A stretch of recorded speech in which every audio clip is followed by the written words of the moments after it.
नमस्कार, मैं महावीर सिंह। जिस तरीके से नतीजा है बहुत ही चौंकाने वाले। राजस्थान में कई सीटों पर नतीजे चौंकाने वाला है। एक नतीजा चौंकाने वाला, या यूँ चौंकाने वाला तो नहीं कहेंगे मेरी नज़र में, क्योंकि सांचौर की जेडी ग्रुप, जेडी जिंदाबाद के नारे लग रहे थे। स्वाभिमान की लड़ाई थी, उसमें जीवाराम चौधरी पहले दिन से ही तय था। जब से देवजी पटेल को टिकट दिया था, पहले दिन से ही तय था कि जीवाराम चौधरी निकलेंगे। ये मैंने तो अपने एक हर वीडियो में यही कहा था कि इस बार सांसद देवजी पटेल की हार तय हैं और सांचौर से जीवाराम चौधरी निर्दलीय अगर फॉर्म भरते हैं तो वो निकलेंगे, और वही हुआ। अब ये देखें कि निकले क्यों, कैसे, क्या समीकरण बैठा कि आखिर वो निकल पाए। दो तीन चीज़ें हैं जो जीवाराम चौधरी के लिए सबसे प्लस पॉइंट रही और वो ही उनकी जीत का कारण बने। पहली चीज़, सबसे बड़ी चीज़ थी, कांग्रेस से बगावत करके यूँ कहे बसपा से टिकट लेकर आए पूर्व प्रधान शमशेर अली सैयद, जिन्होंने कांग्रेस के यूँ कहे सुखराम बिश्नोई से नाराज़गी जताते हुए बसपा से टिकट लिया और उसके बाद चुनावी मैदान में जो ताल ठोकी, उन्होंने बहुत ही बड़ा नुकसान किया सुखराम बिश्नोई के लिए। उन्होंने यूँ माने 26,108 वोट लिए, बहुत बड़ा आंकड़ा है सांचौर में शमशेर अली सैयद की ओर से, जो सीधा सीधा फ़ायदा जीवाराम चौधरी को मिला, क्योंकि जीवाराम चौधरी 4,671 वोटों से ही जीते। ज़्यादा कोई फ़र्क रहा नहीं। अगर शमशेर अली सैयद चुनाव नहीं लड़ते और कांग्रेस के साथ रहते तो कहीं ना कहीं जीवाराम चौधरी नहीं निकल सकते और सांचौर से सुखराम बिश्नोई इस बार वापस दोबारा जीत जाते। और एक और भी था कि सांचौर को नया जिला बनाने के बाद भी उनको क्रेडिट नहीं मिला। हालांकि क्रेडिट मिला, सब कुछ हुआ, लेकिन कहीं ना कहीं उनका नुकसान, एक सबसे बड़ा नुकसान तो शमशेर अली सैयद का बसपा से चुनाव लड़ना, ये सबसे बड़ा रहा। अगर उनको मना लिया होता तो आज नतीजे कुछ और होते। दूसरा सबसे मेन कारण रहा कि जो लक्ष्मण देवासी हत्याकांड हुआ था सांचौर में, उसने बहुत बड़ा इफेक्ट किया जीवाराम को जिताने में और सुखराम को हराने में। सबसे ज़्यादा ये कहें कि सुखराम बिश्नोई को हराने में वो जो हत्याकांड हुआ उसका अहम रोल माना जाएगा। क्यों माना जाएगा वो मैं आपको बताता हूँ। क्योंकि जिस तरीके से लक्ष्मण देवासी की हत्या हुई, उसके बाद देवासी समाज जो था वो सुखराम बिश्नोई के खिलाफ हो गया। सुखराम बिश्नोई के प्रति उनमें नाराज़गी आ गई कि उनके समाज के व्यक्ति को हैं, तो उनका मर्डर हुआ वहाँ पे। और बड़ी बात थी, जिस दिन सांचौर का स्थापना दिवस का कार्यक्रम चल रहा था, उसी दिन दहाड़े लक्ष्मण देवासी का मर्डर हो गया। वो एक बहुत बड़ी बात थी। उसके बाद ये हुआ कि देवासी समाज अब जाए तो जाए किधर। उनका था सुखराम बिश्नोई की तरफ उनको जाना नहीं है। दूसरी तरफ कि अब बीजेपी ने सांसद देवजी पटेल को चुनावी मैदान में उतारा, तो जिस तरीके से उनको टिकट की घोषणा हुई, उसी पल से, जिस समय जो घोषणा हुई उसी पल से सांसद देवजी पटेल का विरोध शुरू हो गया सांचौर में। बहुत ही ज़बरदस्त तरीके से विरोध हुआ और उस विरोध का नतीजा यह रहा कि वो जैसे जैसे दिन निकलते गए वैसे वैसे वो सबसे कमज़ोर प्रत्याशी के रूप में सामने आने लगे। तो लोगों को लगा कि अब जीत किसकी तय मानी जा रही है। तो उसमें जीवाराम चौधरी के समर्थकों के जो हुजूम हुए, महापंचायत हुई, उसमें जीवाराम चौधरी की जो संख्या दिखी, महापंचायत में लोगों की भीड़ दिखी, उस भीड़ ने ये तय कर दिया था कि जीवाराम चौधरी सांचौर से मजबूत प्रत्याशी हैं और टक्कर जीवाराम चौधरी और सुखराम बिश्नोई की ही होगी। फिर रबारी समाज जो हैं उन्होंने जीवाराम चौधरी की तरफ ही जाना स्वीकार किया। क्यों? क्योंकि हर कोई है, जीत जो मजबूत होता है उसी तरफ जाएगा। तो देवासी समाज ने जीवाराम चौधरी की तरफ रुख किया और वो वोट जो मिले वो जीवाराम चौधरी को बहुत ही ज़्यादा फायदा दिया। उन वोटों ने, एक तरफा वोट जीवाराम चौधरी को मिले।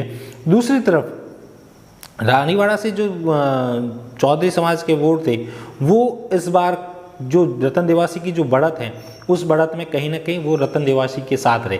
वो क्यों रहे थे वो आपको मैं बताता हूँ कि जीवाराम चौधरी और रतन देवासी, यानी कि रबारी समाज और चौधरी समाज, दोनों समाजों ने एक दूसरे को कहा कि अगर आप रानीवाड़ा में रतन देवासी को देंगे वोट, अगर चौधरी समाज, तो हम रबारी समाज सांचौर में जीवाराम चौधरी को देंगे। क्यों? क्योंकि देवजी पटेल वैसे कमज़ोर प्रत्याशी थे, तो कमज़ोर की तरफ जाते तो नो डाउट उनको सुखराम बिश्नोई जीत जाते। तो इधर जीवाराम भी हारते और देवजी पटेल भी हारते और सुखराम बिश्नोई जीत जाते।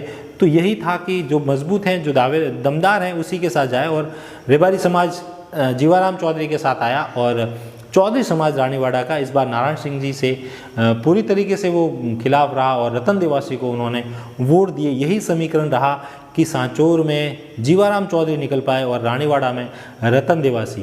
रानीवाड़ा में एक और चीज़ भी देखें कि रानीवाड़ा की जो कुछ गुट थे जो नारायण सिंह जी के साथ पिछले चुनावों में थे या इस बार आने वाले थे, लेकिन वो दिखे नहीं और कहीं ना कहीं वो नुकसान नारायण सिंह देवल को भुगतना पड़ा। चौधरी समाज के वो वोट नहीं ले पाए, क्योंकि जो पैकअप होता है चुनाव में वो यही होता है कि एक तरफ आप इधर वोट दें, हम उधर वोट देंगे। ये पैकअप चला। ये मैंने इस पैकअप का मैंने चुनाव टिकट घोषणा के समय ही कर दिया था कि रतन देवासी इसमें निकलेंगे और सांचौर में जीवाराम चौधरी निकलेंगे। और उस समय अगर ये था कि अगर देवजी पटेल अगर भारी पड़ते तो देवजी पटेल निकलते, लेकिन विरोध इतना हुआ कि देवजी पटेल कमज़ोर होते गए तो जीवाराम चौधरी मजबूत हुए। अगर देवजी पटेल मजबूत होते तो देवजी पटेल निकलते और देवासी समाज के वोट देवजी पटेल को मिलते, लेकिन देवजी पटेल का स्टार्ट से ही विरोध इतना हो गया कि रबारी समाज को जीवाराम चौधरी को समर्थन देना पड़ा, उनको वोट देने पड़े।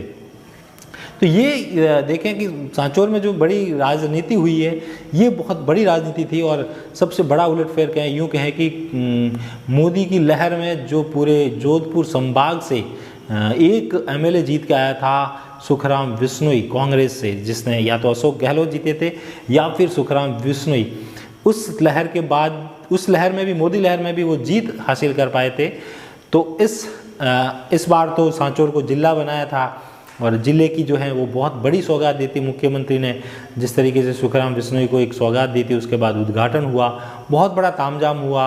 हालांकि सांचौर को जिला बनाने के बाद विरोध भी हुआ, रानीवाड़ा के लोग सांचौर में जाने को तैयार नहीं थे, इधर बागोड़ा के जो पंचायत के गाँव थे वो सांचौर में जाने को तैयार नहीं थे, भिनमाल के कुछ गाँव थे वो जाने को तैयार नहीं थे। तो इस तरीके से माहौल चला, क्रेडिट मिलता, लेकिन जीवाराम चौधरी ने सबके क्रेडिट को दरकिनार करते हुए जेडी ग्रुप के झंडे गाड़े। और स्वाभिमान की लड़ाई में यूँ कहें कि राजस्थान की 2 सीटें जो हैं सबसे ज़्यादा स्वाभिमान की लड़ाई में निकली। एक सिर्फ रविंद्र सिंह भाटी और दूसरा जो है सबकी निगाह थी सांचौर में देवजी पटेल जो सांसद थे वो मैदान में थे और उनके सामने थे जीवाराम चौधरी। तो सांचौर की जिस तरीके से सीट निकली, समीकरण यही बैठे। रानीवाड़ा में समीकरण इस बार रतन देवासी ने, जो समाज विशेष के साथ जो पैकअप हुआ वो पैकअप रतन देवासी के लिए फ़ायदा हुआ, नारायण सिंह के लिए बहुत ज़्यादा ये मुश्किल हुआ। इसीलिए यूँ कहें कि रतन देवासी 22,362 वोटों से जीत हासिल कर पाए।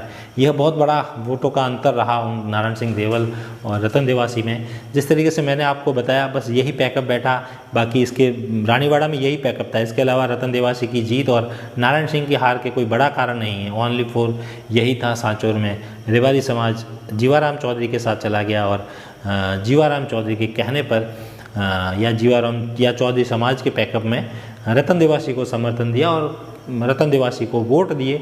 वही रहा, 2 बार से विधायक थे नारायण सिंह देवल, इस बार जीतते तो हो सकता है बीजेपी की सरकार में उनको कुछ बड़ा पद मिलता, लेकिन इस बार उनके हार का सामना करना पड़ा और वो इस बार चुनाव नहीं जीत पाए। यह था सांचौर और रानीवाड़ा के सीटों का समीकरण कि आखिर दोनों सीटों पे कोई कैंडिडेट रतन देवासी और जीवाराम चौधरी कैसे निकले। यह था समीकरण। आपको क्या लगता है? अगर यह था तो कमेंट में ज़रूर बताएं, या फिर कुछ और कारण थे तो भी आप कमेंट में ज़रूर बताएं। धन्यवाद।